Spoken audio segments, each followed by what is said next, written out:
হাসপাতালে ভর্তি হয়েছেন আওয়ামী লীগের সাধারণ সম্পাদক ওবায়দুল কাদের। হাসপাতালে ভর্তি হয়েছেন সড়ক পরিবহন ও সেতু মন্ত্রী এবং আওয়ামী লীগের সাধারণ সম্পাদক ওবায়দুল কাদের।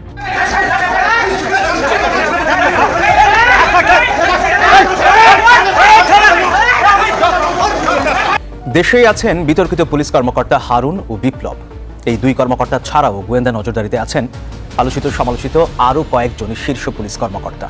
শিগগিরই তাদের গ্রেফতার করা হবে বলে জানিয়েছেন অতিরিক্ত কমিশনার রেজাউল করিম মল্লিক। সংবিধান সংশোধন করা হবে নাকি সংবিধান পুনর্লিখন করা হবে, এই আলাপটা এখন সমাজে আছে।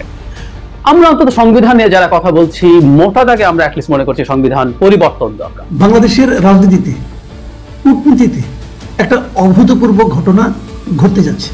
সেই ঘটনাটা কি? সেই ঘটনাটা হচ্ছে গুরুত্বপূর্ণ খবর এবং বাংলাদেশের মানুষের জন্য সুখের বিষয়, ঐতিহাসিক, ভেরি ভেরি হিস্টোরিক্যাল। দর্শক, মার্কিন যুক্তরাষ্ট্রে একটি অসাধারণ ব্যতিক্রমী ঘটনা ঘটতে যাচ্ছে, বলা যায় রীতিমতো কূটনৈতিক চমক। আর সেই চমকের অংশ হিসাবে নিউ ইয়র্কে অন্তর্বর্তীকালীন সরকারের প্রধান উপদেষ্টা ডক্টর মোহাম্মদ ইউনূসের সঙ্গে বৈঠক হতে যাচ্ছে মার্কিন প্রেসিডেন্ট জো বাইডেন। বাংলাদেশের ইতিহাসে এই ধরনের বৈঠকের কোনো ঘটনা ইতিপূর্বে ঘটেনি। দুর্গাপূজা উপলক্ষে ভারতে ৩,০০০ টন ইলিশ রপ্তানির অনুমতি দিল বাণিজ্য মন্ত্রণালয়। মন্ত্রণালয়ের উপসচিব সুলতান আক্তার স্বাক্ষরিত এক চিঠিতে এই অনুমোদন দেওয়া হয়। আমাদের একটি মাছ আছে, সেই মাছটির নাম রাজনৈতিক মাছ। অবাক হচ্ছেন রাজনৈতিক মাছ নাম শুনে? আমাদের ইলিশ দিনে দিনে একটা রাজনৈতিক চেহারা পেয়ে গেছে।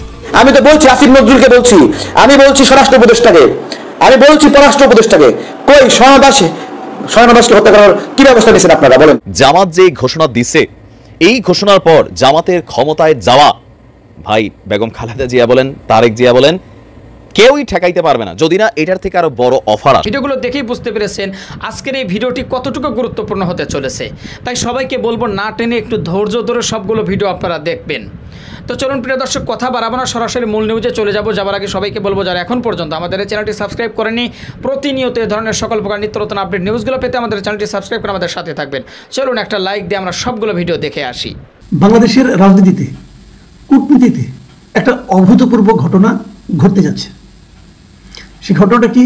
সেই ঘটনাটা হচ্ছে যে ডক্টর মোহাম্মদ ইউনূস, আমাদের অন্তর্বর্তীকালীন সরকারের যিনি প্রধান উপদেষ্টা, সেই ডক্টর মোহাম্মদ ইউনূসের সঙ্গে মার্কিন প্রেসিডেন্ট জো বাইডেন আগামী 24 তারিখে জাতিসংঘ সদর দপ্তরে একটা দ্বিপাক্ষিক বৈঠকে মিলিত হবেন। এমনিতেই মার্কিন প্রেসিডেন্টের সঙ্গে একটা বৈঠক করা আমাদের মতো দেশের সরকার প্রধানের জন্য একটা যে কত বড় ঘটনা, কত আকাঙ্ক্ষিত ঘটনা, এটা আমরা বিগত সরকার প্রধান শেখ হাসিনার বিভিন্ন সময়কার যে আকুতি, যে চেষ্টা, যে কাতর আর্তনাদ, তার মধ্যে আমরা বারবার দেখেছি। উনি সফল হতে পারেননি, ওনাকে সেভাবে গুরুত্বই দেওয়া হতো না। তারপরে একটা বৈঠক করার জন্য দিনের পর দিন উনি যে সেখানে অপেক্ষা করতেন হোটেলে। আর এক্ষেত্রে যেটা হচ্ছে যে মার্কিন প্রেসিডেন্ট ইউনূস সাহেবের সঙ্গে দেখা করবেন নিউ ইয়র্কে। মার্কিন ইতিহাসে, মানে মার্কিনীদের যে রেওয়াজ, সে রেওয়াজ অনুযায়ী কখনো মার্কিন কোনো প্রেসিডেন্ট নিউ ইয়র্কে জাতিসংঘ সদর দপ্তরে এখানে এসে কারোর সঙ্গে কোনো দ্বিপাক্ষিক বৈঠকে মিলিত হন না। এরা সাধারণত করেন কি, এখানে আসেন, যখন তারা নিউ ইয়র্কে আসেন, যখন তারা জাতিসংঘের কোনো অধিবেশনে আসেন, বড় জোর তারা সাধারণ পরিষদে একটা বক্তৃতা দেন, এই দেওয়ার জন্য আসেন। অথবা আরেকটা কাজ তারা করেন, সেটা হলো বিশ্ব নেতাদের সম্মানে একটা ভোজের আয়োজন করেন। এছাড়া ওই ভোজে হয়তো কেউ সালাম টালাম দেয়, আমাদের আগের প্রধানমন্ত্রী একবার দুইবার দিয়েছিলেন, ওই এর চেয়ে বেশি কিছু আর হয় না। কিন্তু নিউ ইয়র্কে জাতিসংঘ সদর দপ্তরে বসে কোনো একজন অন্য কোনো দেশের সরকার প্রধানের সঙ্গে যে বৈঠক করা, সেটা দ্বিপাক্ষিক বৈঠক করা, সেটা প্রায় নজিরবিহীন। তো এই যে বিষয়টা, এটা কেন, এটা কেন, এই প্রশ্নের উত্তরটা যদি আমাদের আগের সরকার প্রধান একটু খুঁজে দেখতেন, একটু চিন্তা করতেন, তাহলে হয়তো দেশটা আজকে অন্য একটা জায়গায় যেত। আমি বারবারই বলেছি, আগেও বলেছি, বহুবার বলেছি যে আগের যে সরকার প্রধান ছিলেন শেখ হাসিনা, উনি যেন গায়ে, মানে পায়ে পাড়া দিয়ে ঝগড়া করা যেটা বলে, উনি সেই কাজটাই করতেন ডক্টর ইউনূসের সঙ্গে একদম শুরু থেকেই। মানে ইউনূসকে যেন উনি সহ্যই করতে পারতেন না। অপরাধ সম্ভবত একটাই ছিল, সেটা হলো ইউনূস সাহেব নোবেল পেয়েছিলেন। এটা হয়তো উনি পেতে চেয়েছিলেন, এটা ইউনূস সাহেব পেয়ে গেছেন। ভাই, নোবেল আপনি পাননি, আপনি যোগ্য নন বলে আপনাকে নোবেল দেওয়া হয়নি, এত আফসোস করার কি আছে রে ভাই? একটা পরীক্ষাতে সবাই ফার্স্ট হয় না, তাই না? তো উনি পেয়েছেন, আপনি পাননি, আপনার সেই যোগ্যতা নেই, এখন আপনার যারা চামচা ছিল, এই চামচারা আপনাকে বুঝিয়েছে যে আপনি যোগ্য, আপনার চেয়ে যোগ্য এই বাংলাদেশে আর কেউ নেই, এই পৃথিবীতে বোধহয় কেউ নেই। মাদার অফ হিউম্যানিটি না কি যেন বলেছিল। তো সেই মাদার অফ হিউম্যানিটিতে কাজ হয়নি রে ভাই। এটা আপনার নেতারা, আপনার কর্মীরা, আপনার অনুগতরা আপনাকে বলে বলে ওখানে উঠিয়েছিল, কিন্তু সারা দুনিয়া তো সেভাবে আপনাকে বিচার করতো না। এই জিনিসটা বুঝতে পারতেন না। এখন আরেকজন পেয়েছে, আমার দেশের একজন নাগরিক পেয়েছিল, সেটা কিন্তু আপনি সেলিব্রেট করতে পারতেন, সেটাকে আপনি কাজে লাগাতে পারতেন। বহুবার আমি বলেছি যে ডক্টর ইউনূসের সঙ্গে ঝগড়া করে শেখ হাসিনার কোনো লাভ নেই, বরং ডক্টর ইউনূসকে উনি ব্যবহার করতে পারতেন। একজন সারা দুনিয়ার জন্য পরিচিত, সুপরিচিত ব্যক্তিত্ব আমাদের দেশে ছিলেন, তাকে উনি ব্যবহার করলে আজকে অনেক কিছু আন্তর্জাতিক অঙ্গনে ওনার যে বদনামগুলি, ওনার যে স্বৈরাচারী হিসাবে যে ওনার যে খ্যাতি, যে কুখ্যাতি, সেখান থেকে উনি বেরিয়ে আসতে পারতেন। কিন্তু ওই যেটা বলে না যে গাধায় সবসময় পানি নাকি ঘোলা করে খায়, তো উনি সেই ঘোলা করে খেতে গিয়েছিলেন। মাঝখান থেকে কি হলো, নিজে চেয়ারটা ভরালেন, পালিয়ে যেতে হলো এবং নিজে একজন স্বৈরাচারী বনে গেলেন। এই মোসাহেবের ঠেলায় উনি যে কত অধপতনে নেমেছিলেন তার কোনো ইয়ত্তা নেই। যাক, আমি ডক্টর ইউনূস প্রসঙ্গে আসি। এই যে বৈঠকটা হবে, এই বৈঠকটা 24 তারিখে হবে। ডক্টর ইউনূসের কিন্তু 24 তারিখে ঢাকা থেকে যাওয়ার কথা ছিল, কিন্তু এই বৈঠকটার জন্য উনি কিন্তু একদিন আগে যাচ্ছেন, 23 তারিখে যাচ্ছেন। এবং যথারীতি অনেকগুলি পার্থক্য আসলে আগের সরকারের প্রধানের সঙ্গে এই সরকার প্রধানের সঙ্গে যাওয়ার ক্ষেত্রে অনেকগুলি পার্থক্য। বিশাল বহন নিয়ে যাচ্ছেন না, বিমান ভাড়া করে নিয়ে যাচ্ছেন না, উনি যাচ্ছেন একটা কমার্শিয়াল এয়ারলাইন্সে। মানে আপনি যদি কখনো আমেরিকা যান অথবা যেভাবে আমরা যাব, উনি ঠিক সেভাবেই যাচ্ছেন, কমার্শিয়াল এয়ারলাইন্সে করে উনি নিউ ইয়র্ক যাচ্ছেন। এবং কেবল তাই না, ওখানে 24 তারিখে দুপুরে জাতিসংঘ সদর দপ্তরে যে বৈঠকটা হওয়ার কথা, সেটা যদি ঠিকঠাক মতো হয় তাহলে এটা আমাদের জন্য অবশ্যই বিশ্ব রাজনীতির ক্ষেত্রে আমাদের দেশকে অনেক সম্মানিত করবে এবং আমরা হয়তো কিন্তু অনেক কিছু পাবো। এবং আরও বড় কথা হলো যে এই বৈঠক ছাড়াও ডক্টর ইউনূসের যে সংক্ষিপ্ত সফর, উনি কিন্তু 27 তারিখে ফেরত আসবেন। এই যে সংক্ষিপ্ত সফর, এই সফরে উনি আরও অনেক বেশ কয়েকটি দ্বিপাক্ষীয় বৈঠকে অংশ নেবেন। উনি কার কার সঙ্গে মিলিত হবেন, যদিও ভারতের প্রধানমন্ত্রীর সঙ্গে বৈঠকটা হচ্ছে না, এটা ভারত সম্মতি জানে, এটা মূল কারণটা অন্য জায়গায়। সেই কারণটা হলো ভারতের প্রধানমন্ত্রী একটু যখন যাবেন তখন উনি যে পৌঁছবেন না, মানে দুজনের সঙ্গে সময়ের একটা গ্যাপ আছে, এই জন্যই ওই বৈঠকটা হচ্ছে না। তাছাড়া উনি ওখানে যার যার সঙ্গে আরও বৈঠক করবেন, তাদের মধ্যে আছেন নেদারল্যান্ডসের প্রধানমন্ত্রী, পাকিস্তানের প্রধানমন্ত্রী, নেপালের প্রধানমন্ত্রী, ইউরোপিয়ান কমিশনের প্রেসিডেন্ট, যুক্তরাষ্ট্রের পররাষ্ট্রমন্ত্রী, জাতিসংঘের মহাসচিব, জাতিসংঘ মানবাধিকার সম্পর্কিত হাই কমিশনার, বিশ্বব্যাংক গ্রুপের প্রেসিডেন্ট, ইউএসএইডের প্রশাসক, এরকম আরো অনেকের সঙ্গে ওনার দ্বিপক্ষীয় বৈঠক হবে। সংবিধান সংশোধন করা হবে নাকি সংবিধান পুনর্লিখন করা হবে, এই আলাপটা এখন সমাজে আছে।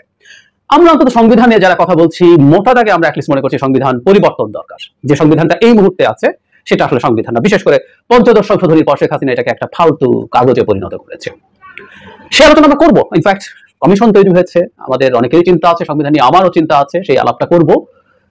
সংশোধন পুনর্লেখন পুরোটাই পাল্টে ফেলতে হবে, অনেকটুকু পাল্টাতে হবে নাকি কতটুকু পাল্টাতে হবে, সেগুলো নিয়ে আলাপ করবো। তার আগে আরেকটা আলোচনা আজকে একটু করে রাখতে চাই, এটাও ইম্পর্টেন্ট, কারণ এই আলোচনাটা একটু ট্র্যাকশন পেয়েছে। কেউ কেউ বলছেন এই সংবিধান পাল্টানো দরকার, কারণ এটা যদি না পাল্টাই তাহলে যদি কোনোদিন শেখ হাসিনা বা আমাদের এই গণঅভ্যুত্থানের স্পিরিটের বাইরে কেউ বা শেখ হাসিনার হয়ে কেউ ক্ষমতায় আসে, তাহলে আমাদের সবার কল্লা কাটা যাবে, আমরা সবাই ফাঁসিতে ঝুলবো। যারা শেখ হাসিনার এই শাসনের বিরুদ্ধে দাঁড়িয়েছিলাম, যারা শেখ হাসিনার বিরুদ্ধে অভ্যুত্থানে ছিলাম, তাদের সবার একটু দেখা দরকার এটা সত্য কিনা, এটা সঠিক কিনা।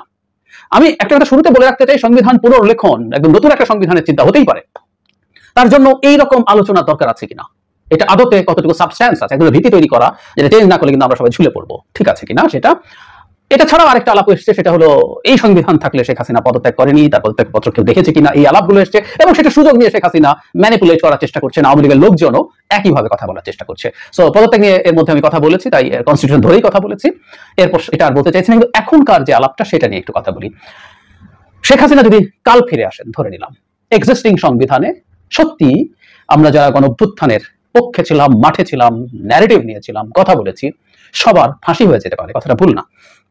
আমি একটু পড়ি সংবিধানের 7 ক, পুরোটা একটু পড়ি, আমাদের একটু জেনে রাখা দরকার। 7 ক 1 কোনো ব্যক্তি শক্তি প্রদর্শন বা শক্তি প্রয়োগের মাধ্যমে বা অন্য কোনো অসাংবিধানিক পন্থায় এই সংবিধান বা ইহার কোনো অনুচ্ছেদ রদ, রহিত বা বাতিল বা স্থগিত করিলে, কিংবা উহা করিবার জন্য উদ্যোগ গ্রহণ বা ষড়যন্ত্র করিলে, কিংবা এই সংবিধান বা ইহার কোনো বিধানের প্রতি নাগরিকের আস্থা, বিশ্বাস বা প্রত্যয় পরাহত করিলে, কিংবা উহা করিবার জন্য উদ্যোগ গ্রহণ বা ষড়যন্ত্র করিলে, তাহার এই কার্য রাষ্ট্রদ্রোহিতা হইবে এবং ওই ব্যক্তি রাষ্ট্রদ্রোহিতার অপরাধে দোষী হইবে। কোন ব্যক্তি এক দফায় বর্ণিত কোন কার্য করিতে সহযোগিতা বা উস্কানি প্রদান করিলে, কিংবা কার্য অনুমোদন, মার্জনা, সমর্থন বা অনুসমর্থন করিলে, তাহা এইরূপ কার্য অপরাধ হইবে। এই অনুচ্ছেদে বর্ণিত অপরাধে দোষী ব্যক্তি প্রচলিত আইনে অন্যান্য অপরাধের জন্য নির্ধারিত দণ্ডের মধ্যে সর্বোচ্চ দণ্ডে দণ্ডিত হইবে।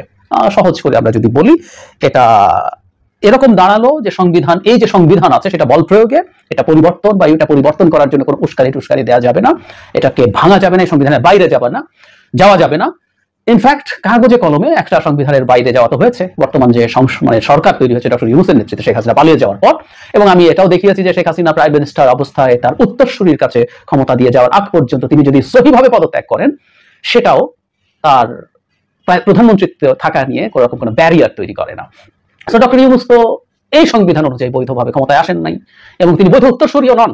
একজন বৈধ উত্তরসূরি হচ্ছে আরেকজন প্রধানমন্ত্রী, সেটা সংসদ ভেঙে তার খান থেকে হোক, অন্য খান থেকে হোক, হোয়াট এভার ইট ইজ। আমরা যেটা করলাম কনস্টিটিউশনের 106 যে আর্টিকেল আছে সেটা অনুযায়ী এই রেফারেন্সটা নেওয়া হয়েছে। ইনফ্যাক্ট আমরা আরো বেশ কিছু সংবিধান বিরোধী কাজ করব, কিছু কোনো উপায় নেই।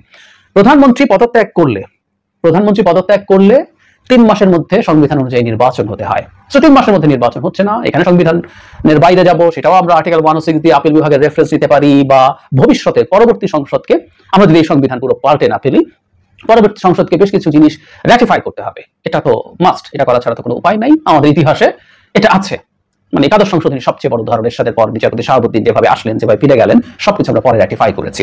সুতরাং সংবিধান লঙ্ঘন হচ্ছে এবং আরো অনেক কিছু হবে, এবং 7 ক অনুযায়ী সংবিধান এই লঙ্ঘনের জন্য মৃত্যুদণ্ড পর্যন্ত হতে পারে। সুতরাং যারা করেছেন, শুধু না, আমি যারা এর সাথে কোনো না কোনো ভাবে যেখানে আছে, এই সংবিধান বা ইহার কোনো বিধানের প্রতি নাগরিকের আস্থা, বিশ্বাস বা প্রত্যয় পরাহত করিলে কিংবা উহা করিবার উদ্যোগ গ্রহণ করিলে, মানে সবকিছু এর মধ্যে আছে। আমরা প্রত্যেকের মধ্যে ইনভলভ, আমি ইনভলভ, কাগজে কলমে এই আইন অনুযায়ী আমাকে ফাঁসি দেওয়া যাবে।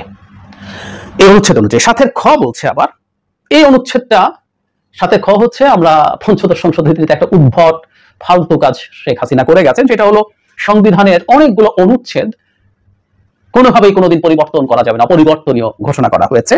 সেখানে প্রথম, দ্বিতীয়, তৃতীয় ভাগে সব অনুচ্ছেদ ইত্যাদি। তার এই যে প্রথম ভাগের 7 ক আছে, এটাও পরিবর্তনীয় নয়। তো কাগজে কলমে এটাও চেঞ্জ করা যাবে না শেখ হাসিনার এক্সিস্টিং সংবিধান অনুযায়ী। ট্রু, এটাও ভুল কথা না।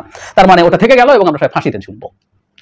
এটা বলেই বলার চেষ্টা করা হচ্ছে শেখ হাসিনা যদি কাল ফিরে আসে, পরশু ফিরে আসে, কয়েক মাস পর ফিরে আসে, 1 বছর পর ফিরে আসে, তাহলে আমরা ফাঁসিতে ঝুলবো। সুতরাং শেখ হাসিনা আমাদেরকে যাতে ফাঁসিতে ঝোলাতে না পারে, আমরা এই সংবিধান বাতিল করে একটা নতুন সংবিধান লিখলেই আমরা বেঁচে যাব। যে 3000 টন ইলিশ দেওয়ার ঘোষণা, এই 19 সালে আসিফ নজরুল চোখ বড় বড় করছে।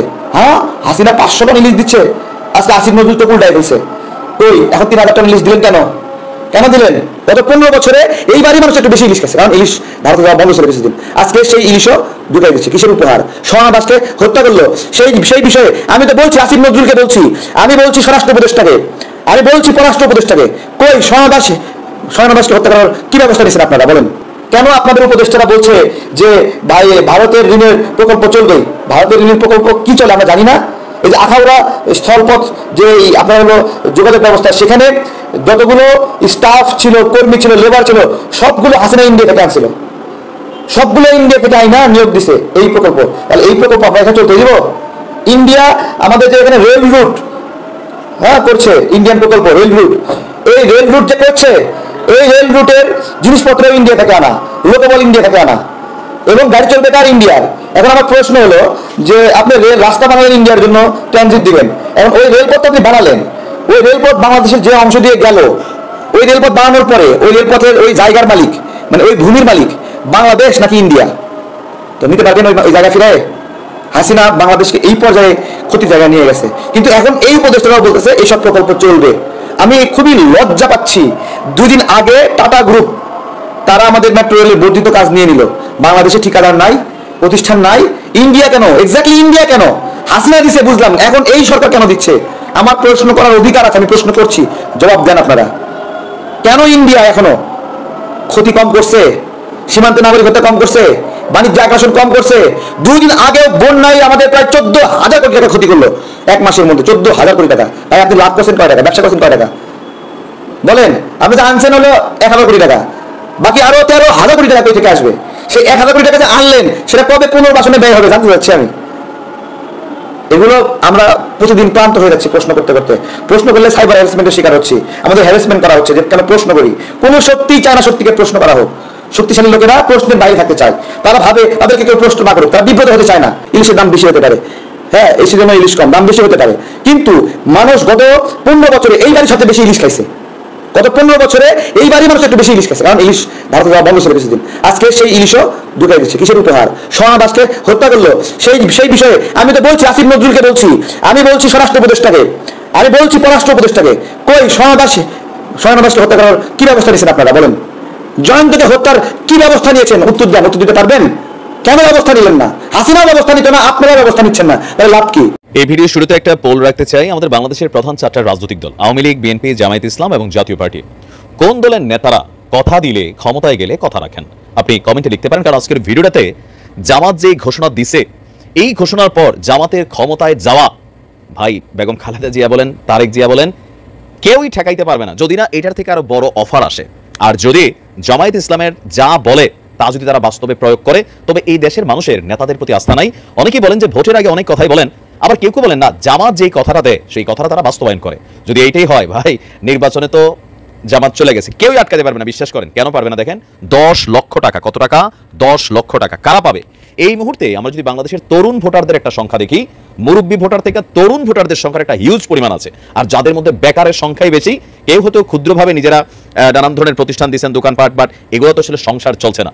এখন আমরা যখন ছোটখাটো একটা ব্যাংক লোনের জন্য যাই, নানান ধরনের এখানে ঝামেলা তৈরি হয়। আপনি যদি জামানত দিতে না পারেন তাহলে আপনাকে লোনটা স্যাংশন করা হয় না, মানে এটাকে অ্যালাউ করা হয় না। যার কারণে ক্ষুদ্র বা তরুণ উদ্যোক্তারা অথবা বেকাররা যে আমরা কোনো কিছু কইরা দেখাবো, এটার জন্য তাদের যে অর্থনৈতিক সক্ষমতা সেটা তৈরি হয়নি। আর এই জায়গাটাকে কাজে লাগাচ্ছে কি জামাত। ক্ষমতায় গেলে বেকারদের, এখানে কিন্তু নারী পুরুষ কথা বলে নাই, বেকার, নারীও বেকার হইতে পারে, পুরুষও বেকার হইতে পারে, বেকারদেরকে 10 লক্ষ টাকা পর্যন্ত ঋণ দেওয়ার ব্যবস্থা করা হবে। তাও কে বলছেন? জামায়াত ইসলামের নায়েবে আমির এবং সাবেক সংসদ সদস্য ডক্টর সৈয়দ আব্দুল্লাহ মোহাম্মদ তাহের ভাই। ভাই চিন্তা করছেন, 10 লক্ষ, কোনো জামানত লাগবে না, আপনি চাইবেন আপনাকে দিয়ে দিবে। তো বক্তব্যটা আমরা দেখি, এটার ইন্টারে কি আছে ইন্টারনালি। তিনি বলছেন জামায়াত ইসলামী রাষ্ট্র ক্ষমতায় গেলে দেশের এই মুহূর্তে সবচেয়ে বড় সমস্যা হচ্ছে বেকারত্ব। আর সেই বেকারত্বকে দূর করার জন্য যুব সমাজকে ব্যবসায় উদ্বুদ্ধ করতে 10 লক্ষ টাকা পর্যন্ত বিনা জামানতে রাষ্ট্রের পক্ষ থেকে ঋণ দেওয়ার ব্যবস্থা করা হবে। বেসিক্যালি অর্থনীতিকে মজবুত করতেই জামায়াত ইসলাম দেশে সুদমুক্ত ইসলামিক ব্যাংকিং ব্যবস্থা প্রতিষ্ঠা করে আর নানান ধরনের ব্যবসা প্রতিষ্ঠান এগুলো তারা তৈরি করেছে। জামায়াত ইসলামের নায়েবে আমির বলছেন যে বাংলাদেশের মানুষের জন্য ছাত্র জনতার বিপ্লবের মধ্য দিয়ে একটি চমৎকার সুযোগ সৃষ্টি হয়েছে। এই সুযোগকে কাজে লাগাতে হবে, পরিবর্তিত পরিবেশকে কাজে লাগিয়ে। প্রিয় দর্শক শ্রোতা, যে ভিডিওগুলো নিয়ে আজকে আপনাদের সম্মুখে হাজির হয়েছিলাম, সেই ভিডিওগুলো কিন্তু ইতিমধ্যেই আপনারা দেখে ফেলেছেন এবং সকলের কথাগুলো শুনে ফেলেছেন। তো অবশ্যই এবার আপনাদের মূল্যবান মতামত জানানোর পালা। আপনাদের কি মনে হয়, কি জানলেন বুঝলেন এই ভিডিও থেকে, সেটা অবশ্যই এখন আপনারা এই ভিডিওর কমেন্ট বক্সে আপনাদের মূল্যবান মতামত জানিয়ে দিন। আর হ্যাঁ, সবাইকে বলবো আমাদের এই চ্যানেল কিন্তু প্রতিনিয়ত এই ধরনের সকল প্রকার নিত্য নতুন আপডেটগুলো আমরা সবসময় দেওয়ার চেষ্টা করি। তো অবশ্যই আপনাদেরকে বলবো, যারা এখনও পর্যন্ত আমাদের এই চ্যানেলটি সাবস্ক্রাইব করেনি, প্রতিনিয়ত এই ধরনের সকল প্রকার নিত্য নতুন আপডেট নিউজগুলো পেতে আমাদের এই চ্যানেলটি সাবস্ক্রাইব করে আমাদের সাথে থাকবেন। আর ইতিমধ্যেই যারা সাবস্ক্রাইব করে দিয়েছেন তাদেরকে অসংখ্য ধন্যবাদ জানিয়ে ভিডিওটি এখানে শেষ করছি। সে পর্যন্ত সকলে ভালো থাকবেন, সুস্থ থাকবেন। আবারও দেখা হবে, কথা হবে নতুন কোনো টপিকে, নতুন কোনো ভিডিও নিয়ে। আল্লাহ হাফেজ।